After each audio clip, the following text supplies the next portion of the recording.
Halo pemirsa, ketemu lagi dengan channel untuk berbagi pengetahuan dan belajar sepanjang hayat. Dan juga channel untuk amar ma'ruf media sosial. Nah, kali ini kita masih berbicara mengenai payung besar penelitian kuantitatif. Ini ada pada episode 9. Saya hadir bersama yang di belakang tidak nampak tetapi sangat penting perannya untuk membuat video ini, yaitu editor channel kita, Mas Heri Teguh Wiono, guru SMP Negeri 2 Karanganyar, Kabupaten Ngawi, Jawa Timur. Narasumber kita masih Bapak Profesor Ali Saufa, PhD. Beliau adalah guru besar Universitas Muhammadiyah Kalimantan Timur. Nah, kali ini di episode ke-9 ini kita akan berbicara mengenai testing hipotesis. Jadi bagaimana cara prosedur menguji hipotesis dalam penelitian kuantitatif. Kita sapa dulu narasumber kita, tapi jangan lupa saudara klik subscribe. Sebarkan video ini kepada para pemula belum belajar statistik, bagi saudara-saudara yang mengajar statistik. Assalamualaikum warahmatullahi wabarakatuh. Pak Ali. Waalaikumsalam warahmatullahi wabarakatuh. Gimana kabarnya? Baik-baik Pak Yanto ya? Alhamdulillah baik Pak Ali. Kita sudah libur 3 episode saya kira. Karena kita punya Libur kegiatan panjang. lain di luar kota. Dan kini ketemu lagi. Gimana Pak Ali? Untuk mengetes hipotesis itu harus manual atau Iya harus Pak pakai Yanto. aplikasi? Haha, gimana? Iya Pak Yanto. Ini sambungan dari episode sebelumnya yang sudah masuk ke wilayah statistik, penggunaan statistik inferensial. Oke. Episode sebelumnya itu kita bahas mengenai jenis-jenis atau nama-nama statistik inferensial yang banyak dikenal, khususnya ini memang audiensnya itu pemula Pak Yanto.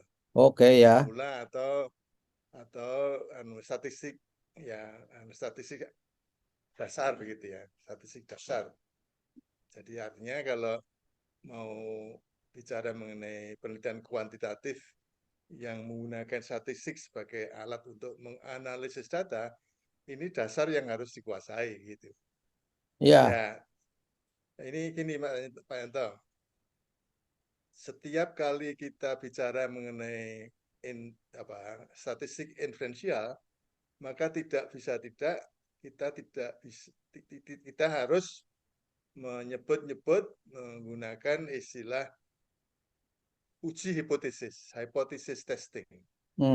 Ya, jadi tanpa melibatkan uji hipotesis, maka itu tidak akan kelihatan adanya penggunaan statistik inferensial ya. Jadi statistik inferensial itu selalu melibatkan penggunaan uji hipotesis, hypothesis testing. Oke. Sebagai satu istilah teknis ya, menguji hipotesis. Nah, yang mungkin juga masih perlu kita ingatkan bahwa pada dasarnya walaupun sebetulnya sudah lama sekali adanya perangkat aplikasi komputer, tetap saja masih ada laporan-laporan penelitian, penulisan skripsi, bahkan disertasi. Ya, bahkan saya pernah menemukan disertasi.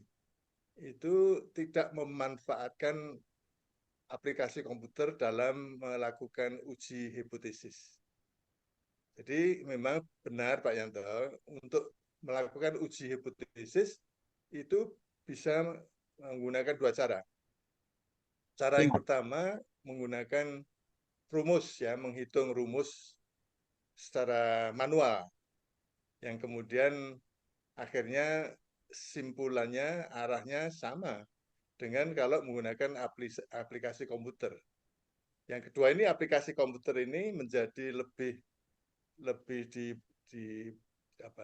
dianggap sebagai yang paling efisien karena kalau dilihat dari segi waktu ya dilihat dari segi waktu, kalau menggunakan manual, secara manual, menggunakan rumus yang kemudian dihitung secara manual, itu bisa berjam-jam.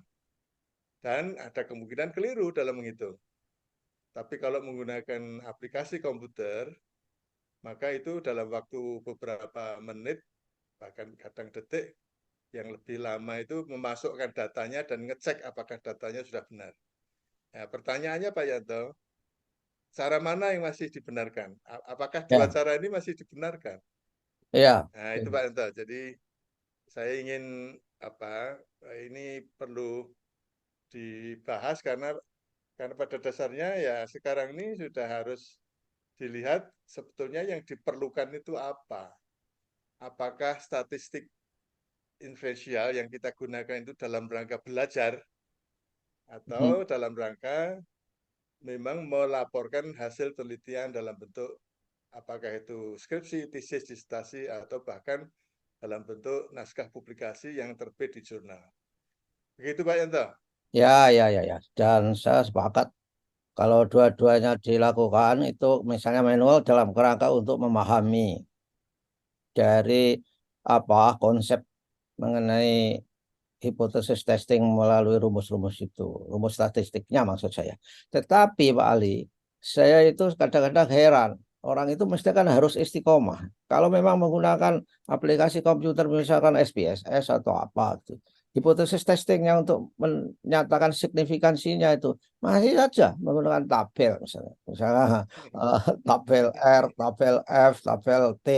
Untuk apa itu? Mestinya kan kita bisa melihat apa yang ada di dalam uh, komputer itu kan pasti memberikan p-values untuk mengetes signifikansi. Itu perlu diingatkan Pak Ali. Gimana Pak Ali?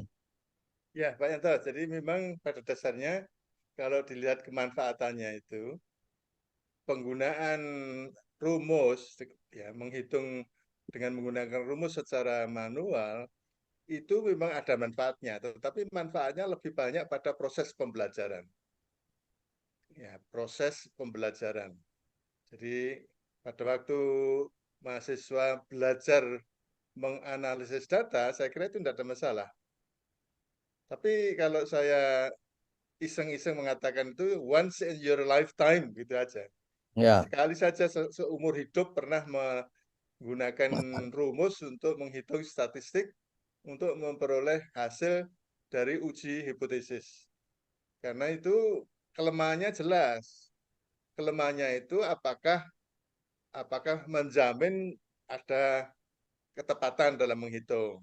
Ya, jadi pada dasarnya itu dan tentu yang lebih apa penting lagi itu sangat apa lambat ya dalam prosesnya itu.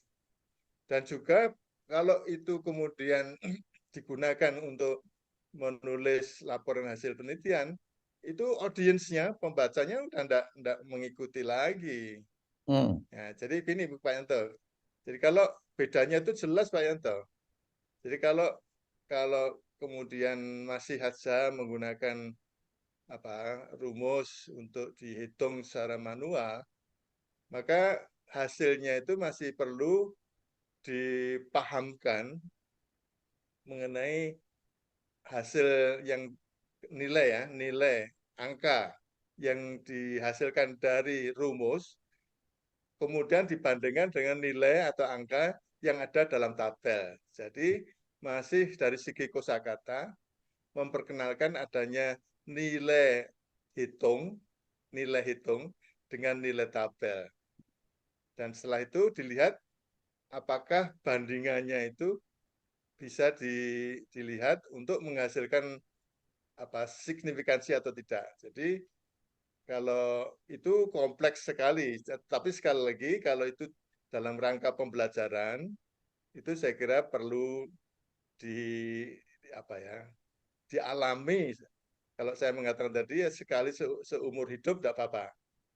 Jadi kalau kemudian itu harus dibandingkan itu banyak sekali pemahaman yang keliru. Yang hmm. dibandingkan itu apa, kemudian hasil pembandingan itu seperti apa. Ya, Ya, hasil jadi nilai ya, hitung itu nilai yang didasarkan atas data. Hmm. Ya, Ya, kemudian ya, nilai hitung itu dibandingkan dengan nilai dalam tabel. Kalau nilai hitung itu sama atau lebih besar daripada nilai dalam tabel, maka dianggap signifikan. ya, Kalau nilai hitung menggunakan rumus itu lebih kecil dari nilai tabel, maka dianggap tidak signifikan. Ini kan dari segi kompleksitas kompleksitas pemahaman itu juga tidak mudah dipahami, dan ini dalam kaitannya dengan konsep-konsep tentang uji hipotesis tidak diperlukan lagi, Pak Yanto. ya, ya Pak Ali. Pertanyaan saya tadi kan yang aneh itu loh, tidak istiqomahnya itu loh.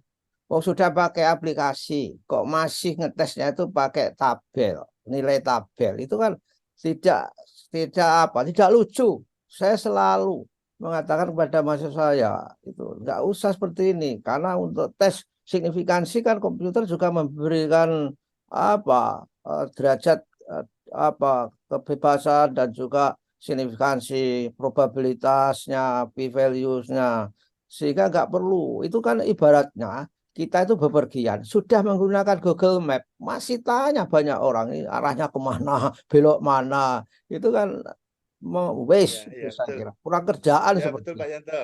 Nah, Mungkin kelebihan dari menggunakan statistik menggunakan aplikasi komputer itu perlu dijelaskan Pak Yanto. hmm, Kelebihannya begini, kalau menggunakan data yang diperoleh dari hitungan rumus dibandingkan dengan tabel, itu masih perkiraan ya dari segi probabilitas adanya kemungkinan sampling error.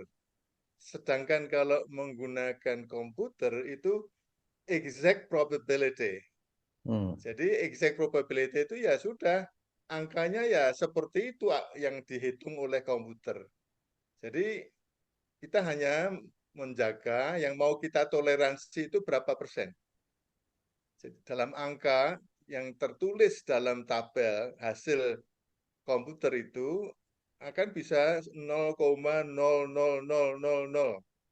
Nah, ini tidak usah terlalu diperhatikan karena pada dasarnya kita mentoleransinya itu berapa? Mentoleransi adanya kesalahan sampel itu katakanlah yang paling umum adalah 5% misalnya. Asal itu 5% atau kurang dari 5%, maka hasil uji hipotesis itu sudah kemudian langsung bisa dinyatakan signifikan.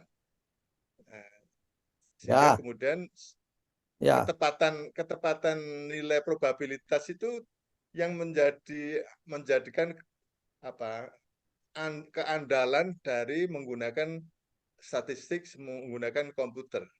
ya Nah, makanya, kalau masih menggunakan seperti yang tadi katakan Pak Yanto, ya itu memang mubazir Pak Yanto. ya Mubazirnya makanya, benar-benar mubazir itu. makanya, oleh karenanya itu kan guru-guru statistik, dosen statistik itu ya harus paham itu. Kalau sudah menggunakan software aplikasi, mengapa menggunakan tabel? Dan itu saya kira suatu hal yang tidak harus dilakukan. Dan lagi pula sebetulnya harus dipahamkan bahwa p-value-nya itu 0,0000 banyak sekali. Itu sebetulnya ada angkanya, cuman tabelnya yang tidak cukup. Oleh karena itu, Ya, kalau tabelnya cukup pasti ada 0,00 pangkat minus 8 misalkan saja ada itu sebetulnya. Itu artinya ya, sangat signifikan, lebih besar daripada 0,05 atau bahkan 0,01 misalkan saja. Nah ini yang harus dipahamkan saya kira Pak Ali. Ya kan? ya. Jadi Pak Yanto itu saya kira perlu diklarifikasi lagi bahwa pada dasarnya kalau dalam proses belajar mengajar, dalam proses pembelajaran, maka itu tidak ada masalah. Ya. Karena masalahnya pemahaman. Hmm. Tapi begitu sudah masuk wilayah laporan dalam bentuk skripsi, tesis, disertasi, atau dalam bentuk naskah publikasi untuk jurnal, itu yang memang diperlukan saja oleh pembaca. Yang diperlukan adalah hasil analisis menggunakan komputer, apakah itu signifikan atau tidak. Ya, Nah, untuk topik berikutnya Pak Yanto, oke. bagaimana bagaimana implikasi dari hasil yang signifikan itu atau dari hasil signifikan atau tidak tentang uji hipotesis yang melibatkan uji uji beda dengan uji hubungan dan bagaimana hubungannya dengan Oh, bagaimana prosedur hipotesis uji hipotesis kaitannya dengan hipotesis nol, kaitannya dengan hipotesis alternatif dan seterusnya. Itu mungkin kita bahas untuk episode yang berikutnya Pak Yanto. ya oke. Baiklah. Saya kira ini informasi yang bisa mencerahkan, Pak Ali. Mudah-mudahan para dosen bisa mengajarkan sesuatu hal yang proporsional dan tidak mubazir. Begitu, Pak Ali. Sampai ketemu minggu yang akan datang. Wassalamualaikum warahmatullahi wabarakatuh. Waalaikumsalam warahmatullahi wabarakatuh. Terima kasih Pak Yanto. Terima kasih kembali.